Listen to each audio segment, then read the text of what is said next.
Boa noite, pessoal. Mais um tema no canal. Assistindo um funeral no plano extrafísico. Por que eu não chamo mais de astral? Porque é o plano da emoção, é a primeira etapa. Você obrigatoriamente vai ter que passar por esse degrau para chegar numa questão depois mental. Mas é justamente porque tem uma escolinha aí que diz que o astral, ele é, sabe, não vá, não passe por ali. Como se eles e você não fosse toda noite. Você vive lá até quando não está lá, encaixado no corpo, mas tudo bem. E também, né, em respeito agora à religião cristã, comemora a sexta-feira santa, né, da paixão.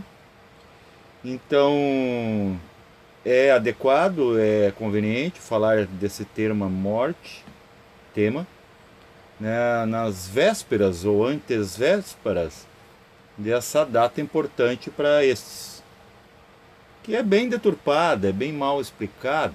Até no conceito espírita da coisa, a gente tem mais respostas mais claras, sabe? Sem muita mística, sabe? Aquela coisa lamentável, né? Que coloca aquele Cristo deplorável, sofredor, como se ele não tivesse, né? O cristão, por exemplo, ele acredita que a coisa mais péssima que aconteceu com Cristo foi a dor física. Eles atacaram, tirar pedras, né, escarnecer. Jesus foi praticamente, né, profanado fisicamente. Então, para eles, assim, é a coisa mais cruel, a pior coisa. Só que a pior coisa foi não ver o Cristo após. E isso, olha, pode ter sido um fracasso no trabalho de Cristo. Mas tudo bem, né? O tempo passou, a era de peixes passou, cujo esse avatar a representava, e agora podemos falar e observar isso de longe, que quanto mais distante, mais a gente vê todo o contexto. Então, quando a gente começa a se desenvolver na extrafisicalidade, né? E não dá para falar também o nome, né? Astral ficou estigmatizado, que liga a sofrimento, que parece toda emoção é sofrida, parece que não há a, os polos de emoção baixa, tanto é que a gente fala baixa astral, alto astral, médio astral. Mental também tem isso, né? Pensamentos negativos, positivos e aquele só racional. As pessoas assim, tipo, encapsulam numa ideia, numa crença, assim, e isso fica tão enjoativo, sabe? Se fosse assim como elas pensam. Mas a coisa é muito mais, né, capilarizada, muitos outros potenciais. A coisa não é assim, é como dizia aquela máxima, Shakespeare, né? Há tanta coisa entre o céu e a terra que a nossa vã filosofia não pode imaginar. E não podemos mesmo, porque a gente só está fadada só isso aqui e se apega nessa ideia.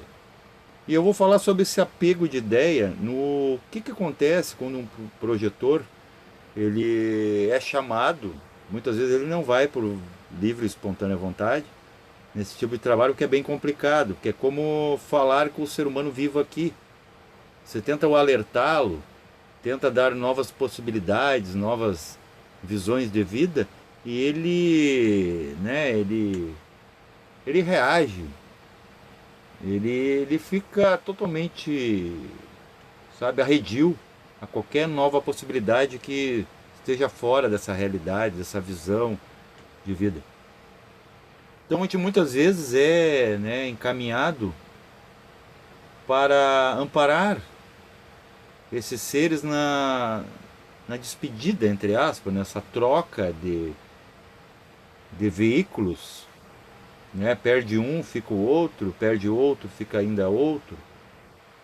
E toda vez que me aconteceu isso, até quando eu era mais inconsciente, que eu não conhecia o processo, mas já experienciava, né? Porque tudo é paulatino, a gente vai subindo de degraus, degraus nas compreensões, vai se iniciando por si mesmo, não por terceiros, jamais.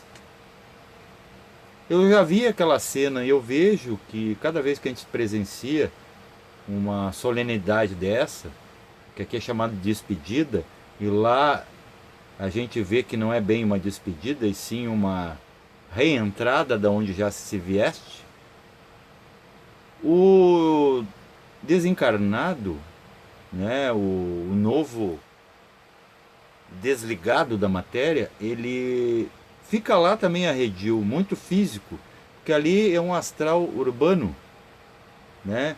É uma extrafisicalidade ainda urbana, né? No fim eu estou mencionando o astral, e isso desmerece o meu conteúdo quando alguns de algumas vertentes